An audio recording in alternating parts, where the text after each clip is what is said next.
Tamil super താരം സൂര്യയെ നായകനാക്കി സിരുത്തെ ശിവ സംവിധാനം നിർവഹിച്ച ബിഗ് ബജറ്റ് ചിത്രമാണ് കങ്കുവ. വൻ ഹൈപ്പോടെ എത്തിയ ചിത്രത്തിന് തിയേറ്ററുകളിൽ പ്രതീക്ഷിച്ചതുപോലുള്ള വിജയം നേടാൻ കഴിഞ്ഞിരുന്നില്ല. 350 കോടി മുതൽ മുടക്കിലെത്തിയ ചിത്രത്തിന് പകുതി പോലും തിരിച്ചുപിടിക്കാൻ കഴിഞ്ഞില്ല എന്നാണ് റിപ്പോർട്ടുകൾ സൂചിപ്പിക്കുന്നത്. കഴിഞ്ഞ ദിവസമാണ് ചിത്രം ആമസോൺ പ്രൈമിലൂടെ OTT റിലീസ് ചെയ്തത്. 3 മിനിറ്റോളം രംഗങ്ങൾ നീക്കം ചെയ്ത ശേഷമാണ് ചിത്രം OTT-യിലെത്തിയത് എന്നാണ് ഇപ്പോൾ പുറത്തുവരുന്ന വാർത്തകൾ സൂചിപ്പിക്കുന്നത്. ചിത്രത്തിന്റെ ആദ്യ പകുതിയിൽ നിന്നാണ് ഭാഗങ്ങൾ നീക്കം ചെയ്തിരിക്കുന്നത്.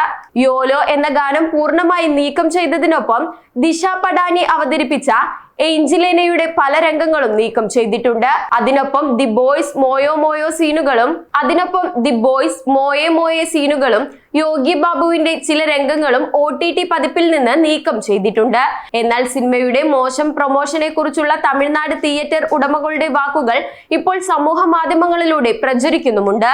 റിലീസിന് മുന്നോടിയായി അണിയറ പ്രവർത്തകരടക്കം നടത്തിയ പല പ്രസ്താവനകളും ചിത്രത്തെക്കുറിച്ച് അനാവശ്യ ഹൈപ്പ് ഉയർത്തിയെന്നും ചില തിയേറ്റർ ഉടമകൾ അഭിപ്രായപ്പെട്ടു. ഒരു യൂട്യൂബ് ചാനൽ നടത്തിയ ചർച്ചയിലാണ് കങ്കുവയെ കുറിച്ച് ഇവർ തുറന്ന് സംസാരിച്ചത്. സിനിമ നന്നായി തിയേറ്ററിൽ ഓടിയേനെ, എന്നാൽ ചിലർ അഭിമുഖങ്ങളിൽ ചിത്രത്തെക്കുറിച്ച് വലിയ പ്രതീക്ഷ നൽകും വിധം സംസാരിച്ചു. ഇതാണ് തിരിച്ചടിയായത്. രോഹിണി തിയേറ്റർ ഉടമ രേവന്താണ് ഇക്കാര്യം വെളിപ്പെടുത്തിയത്. നവംബർ 14-നാണ് കങ്കുവ ചിത്രം തിയേറ്ററുകളിൽ എത്തിയത്. സിരുത്തെ ശിവ സംവിധാനം ചെയ്ത ചിത്രത്തിൽ കങ്കുവ, ഫ്രാൻസിസ് എന്നിങ്ങനെ ഇരട്ട വേഷങ്ങളിലാണ് സൂര്യ എത്തിയത്. ബോളിവുഡ് നടൻ ബോബി ഡിയോളാണ് വില്ലൻ കഥാപാത്രത്തെ അവതരിപ്പിച്ചത്. അമിതമായ ശബ്ദവും തിരക്കഥയിലെ ആവർത്തന വിരസതയും പാളിച്ചകളായാണ് കങ്കുവയ്ക്ക് തിരിച്ചടിയായത്. ഇതോടെ ഈ വർഷത്തെ ഏറ്റവും വലിയ പരാജയ ചിത്രങ്ങളിലൊന്നായി കങ്കുവ മാറുകയായിരുന്നു. അതേസമയം ചിത്രത്തെ ന്യായീകരിച്ചെത്തിയ നടിയും സൂര്യയുടെ ഭാര്യയുമായ ജ്യോതികയെ രൂക്ഷമായി വിമർശിച്ച് ഗായിക സുചിത്രയും രംഗത്തെത്തിയിരുന്നു.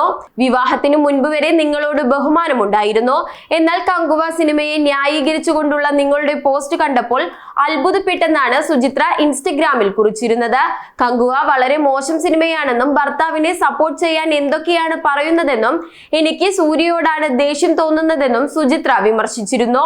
സിനിമയുടെ ആദ്യ പകുതി നല്ലതെന്ന് ജ്യോതിക തന്നെ പറയുന്നുണ്ട്. അതിനർത്ഥം എല്ലാവരും ടിക്കറ്റ് എടുത്ത് ആദ്യത്തെ 30 മിനിറ്റ് കഴിഞ്ഞ് സിനിമയ്ക്ക് പോകണമെന്നാണോ? ഫാൻസ് പോലും ഇങ്ങനെ പറഞ്ഞിട്ടില്ല. നിങ്ങളുടെ പരീക്ഷണത്തിന് ഞങ്ങളെയാണോ കിട്ടിയത് എന്നും സുചിത്ര ചോദിച്ചിരുന്നു. എന്തായാലും ഇനി കങ്കുവ OTT-യിൽ തകർക്കുമോ എന്നാണ് ആളുകൾ ഉറ്റുനോക്കുന്നത്. സിനിമാ ലോകത്തെ പുത്തൻ വിശേഷങ്ങളുമായി ചോയ്സ് മൂവി ന്യൂസിൽ വീണ്ടും കാണാം.